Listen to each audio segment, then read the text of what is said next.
की भारत माता की। सबसे पहले मैं आप सबको प्रणाम करता हूं। जो छोटे बच्चे दिख रहे हैं उनको अपना आशीर्वाद भेंट करता हूं, स्नेह भेंट करता हूं। मंच पर उपस्थित सभी वरिष्ठ जन को प्रणाम करता हूं। विशेष रूप से रामानंद जी को विशेष रूप से प्रणाम करता हूं।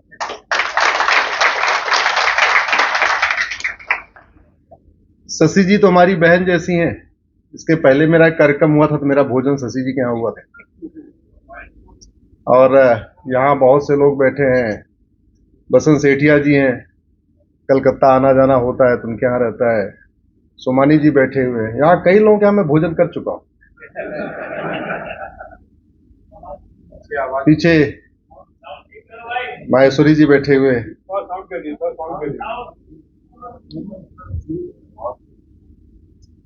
लेट इसलिए हो गया कि मैं भी मैच देखने लग गया।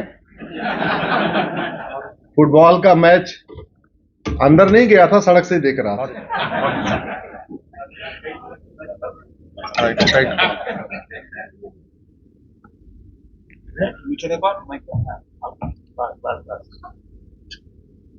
ठीक।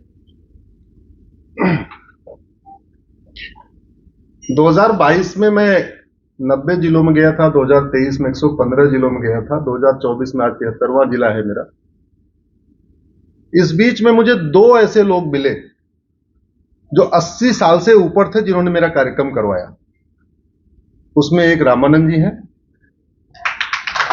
और एक भोपाल के खंडेलवाल जी हैं। जुलाई के लास्ट वीक वाला जो मेरा कार्यक्रम था भोपाल में था, वो खंडेलवाल जी ने कराया था। वो भी लगभग 85 साल के हैं, बच्चे यूएस में सेटल हो चुके हैं। वो केवल भारत माता की सेवा करने के लिए यहां रहते हैं। बच्चे बार बार वहां बुला रहे हैं, यूएस वो नहीं जाना चाह रहे, बोले हमको यहीं रहना है।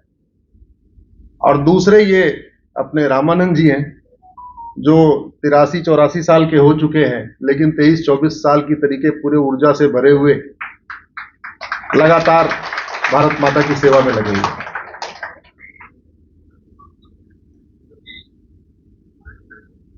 हम लोग स्वतंत्रता दिवस कुछ दिन पहले मनाए, सबने मनाया, तिरंगा झंडा फहराया।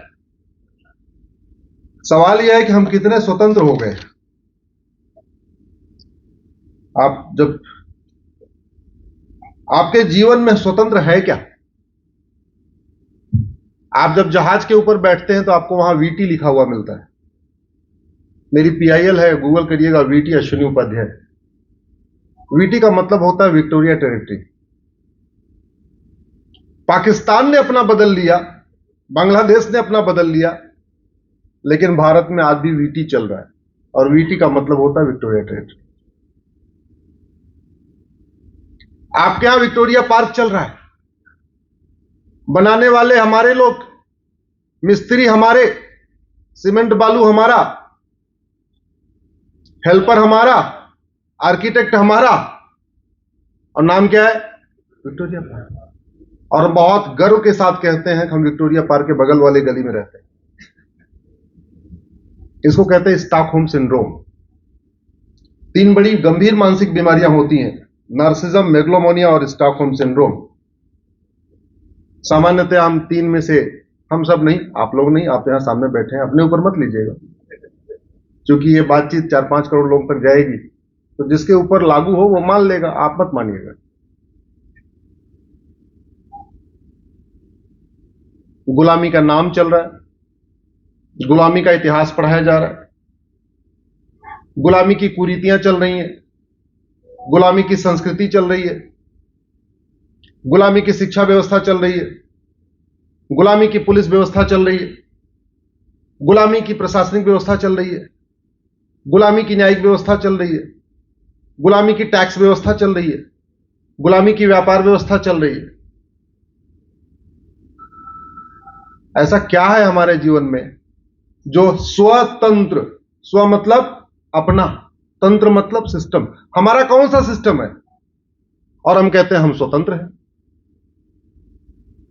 चलो स्वतंत्र तो ठीक है, उससे भी ऊपर एक शब्द यूज होता है जो भारत के संविधान में यूज होता है, उसको कहते हैं सोवरिन। प्रियम्बल में जो पहला शब्द यूज होता है, we the people of India sovereign. Sovereign का मतलब संप्रभु, संप्रभु का मतलब गुलामी का कुछ होना ही नहीं चाहिए। और अब आजादी के 75 साल के बाद अभी तक हम ये नहीं डिसाइड कर पाए कि धर्म क्या है और रिलीजन क्या है। धर्म और रिलीजन में अंतर क्या होता है? गुलामी की शिक्षा के कार्य का परिणाम यह है कि हमारे अपने लोगों को धर्म और रिलीजन के बीच में डिफरेंस नहीं पता, जबकि धर्म और रिलीजन में जमीन आसमान का अंतर होता है।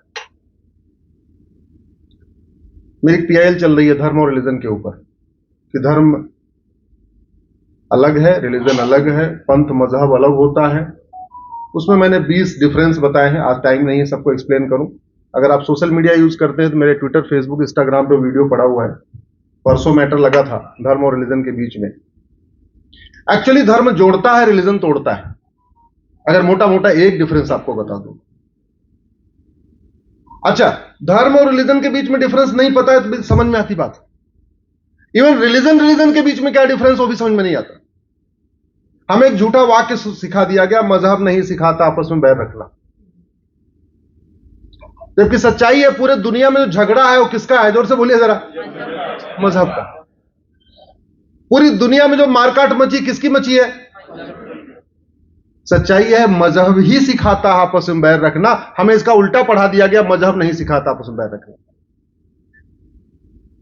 और हमने पढ़ लिया, दिमाग ही नहीं लगाया। अच्छा एक चीज बताइए, पांचों गुलियां बराबर होती है क्या? जोर से बोलिए भाई। यहां सारे ज्यादातर चार्टेड अकाउंटेंट हैं, प्रोफेसर हैं, डॉक्टर हैं, सब लोग चाय वाय भी पी चुके हैं। तेज बोलिए। पांचों गुलियां बराबर होती हैं क्या? एक ही मां के जो जुड़वा बच्चे होते हैं वो एक समान होते हैं क्या? सारे पेड़ एक समान होते हैं क्या? सारी नदियां एक समान होती हैं क्या? सारे पहाड़ एक समान होते हैं क्या? सारे जानवर एक समान होते हैं क्या? सारे पशु एक समान होते हैं क्या? सारे पक्षी एक समान होते हैं क्या? अरे जब प्रकृति की दी हुई दो चीजें एक समान नहीं होती तो मजहब जो इंसान के द्वारा शुरू किया गया वो एक समान कैसे हो सकता है? मजहब तो इंसानों के द्वारा शुरू किया ना। कोई 1400 साल पहले, कोई 3000 साल पहले, कोई 3200 साल पहले, कोई 200 साल पहले, कोई 300 साल पहले। तो फिर जब भगवान एक समान नहीं बना पा रहा, इवन एक ही व्यक्ति की दोनों आंख एक बराबर नहीं होती, एक ही व्यक्ति की दोनों भुजाएं एक समान नहीं होती, एक ही व्यक्ति के दोनों पैर एक समान नहीं होते, मां के पेट से पैदा हुए जुड़वा बच्चे एक समान नहीं होते, और हम क्या करें? सारे मजहब एक समान होते। इसका परिणाम क्या होता है? जब आम आदमी, कॉमन मैन गलती करता है तो बहुत इसका दुष्परिणाम नहीं होता, लेकिन जब ऐसी गलती सांसद करते हैं, ऐसी गलती सुप्रीम कोर्ट के जज करते हैं, ऐसी गलती हाई कोर्ट के जज करते हैं, जब मुकदमों का फैसला देते समय वो धर्म को रिलीजन और रिलीजन को धर्म समझ लेते हैं और फ्रीडम ऑफ रिलीजन को फ्रीडम ऑफ कन्वर्जन समझ लेते हैं, तब दिक्कत आती है। अच्छा वो क्या गलती कर रहे हैं? उनकी भी कोई गलती नहीं भाई। पिताजी, दादाजी अंग्रेजों के जमाने में बैरिस्टर थे तो उनकी पढ़ाई लिखाई उस हिसाब से हुई। पिताजी तुरंत सीनियर एडवोकेट हो गए, जज हो गए, और बाद में वो भी जज हो गए। तो उनको पता ही नहीं कि पूरी दुनिया में जो मारकाट चल रही है चल किस ले रही है, ये पलायन क्यों होता है, ये नफरत क्यों है, ये जो दुनिया भर की और समस्याएं क्यों चल रही है। ना हमने 1947 से सीखा, ना हमने 1990 से सीखा, ना हमने 1971 से सीखा, और मुझे आशा करता हूं कि कम से कम 2024 से सीख लेंगे। ऐसा आशा करके चल रहा हूं। और नहीं सीखा तो भगवान मालिक, नहीं सीखा तो भगवान मालिक। आप कल्पना करिए 1947 में भी पति के सामने पत्नी का बलात्कार हुआ था, 1947 में भी पिता के सामने बेटी का बलात्कार हुआ, 1947 में भी बच्चे के सामने मां का बलात्कार हुआ, 1947 में भी भाई के सामने बहन का बलात्कार हुआ, और यही 1990 में हुआ कश्मीर में। और मुझे नहीं पता आप लोगों के पास वीडियो पहुंच रहे हैं कि नहीं पहुंच रहे हैं। यही 2024 में हो रहा है, चटगांव में भी हो रहा है, ढाका में भी हो रहा है, हर जगह हो रहा है। कलकत्ता में हो रहा है। तो जब मैं कहता हूं ना डॉक्टर बदलने से बीमारी ठीक नहीं होती है, तो यहां जितने डॉक्टर बैठे होंगे कम से कम वो हमारी बात से सहमत होंगे, बीमारी ठीक होती है दवाई बदलने से। मेरी कोशिश है कि दवाई बदली जाए, क्योंकि डॉक्टर तो लगातार बदल रहे हैं। चंचूड़ साहब भारत के 50वें चीफ जस्टिस ऑफ इंडिया है। आप बताओ क्या बदला पिछले 75 साल में? 50 चीफ जस्टिस बन गए, सैकड़ों लोग सुप्रीम कोर्ट के जज बन गए। जिस देश में पहले जस्टिस विद इन आवर होता था, कॉम्प्लिकेटेड केस हो तो जस्टिस विद इन डे होता था, एक्स्ट्रा ऑर्डिनरी केस हो तो जस्टिस विद इन वीक होता था, बहुत कम केस हमने तो सुना ही नहीं। एक दो केस मैंने सुना जो छत्रपति शिवाजी महाराज के समय में 1 महीने चला है, otherwise maximum justice within week होता था। जस्टिस विद इन मंथ भी बहुत रेयर केस हुए हैं जहां कोई मुकदमा 1 महीने चला हो, और आज जस्टिस विद इन ईयर की बात हो रही है, वो भी लोगों को लगता असंभव है, चर्चा भी नहीं हो रही है। समाज में शांति तब रहती है जब शिक्षा में संस्कार हो और कानून का खौफ हो। दो ही तरीका है। अगर शिक्षा में संस्कार नहीं होगा, कानून का खौफ नहीं पैदा होगा, अराजकता फैलेगी। मेरा पिछली बार कार्यक्रम जब था कलकत्ता में, तो जिस दिन मैं आया था मुझे सेठिया जी ने बताया कि कलकत्ता में दुबई प्रॉपर्टी मेला लगा हुआ है। आप जरा सोचिए, दुबई प्रॉपर्टी मेला कलकत्ता में लगा हुआ है, भारत में लगा हुआ है। भारत में जहां 80% हिंदू हैं वो असुरक्षित महसूस कर रहे हैं, और यहां से दुबई शिफ्ट हो रहे हैं जहां मात्र 15% है। हो रहे हैं कि नहीं हो रहे हैं? क्या पता आप लोगों की जान पहचान में कोई शिफ्ट हो रहा होगा। हमारे जान पहचानने वाले बहुत लोग चले गए।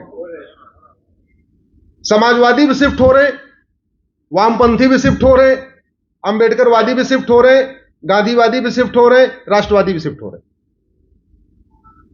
80% हिंदुस्तान में जहां 80% है वहां सुरक्षित नहीं महसूस कर रहे, और दुबई में जहां 15% है वहां सुरक्षित महसूस कर रहे हैं। वहां फ्लैट ले रहे हैं, मकान ले रहे हैं। क्यों? अंतर क्या है?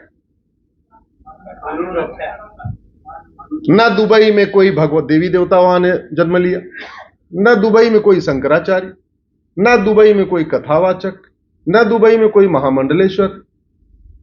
जितनी चीजें दुबई भारत में है वो दुबई में उसमें कुछ है क्या? एक मंदिर अभी जाके बन रहा। तो फिर वहां पे सुरक्षित क्यों और यहां असुरक्षित क्यों? केवल एक ही अंतर है, डॉक्टर का अंतर नहीं है। किसका अंतर है? दवाई का।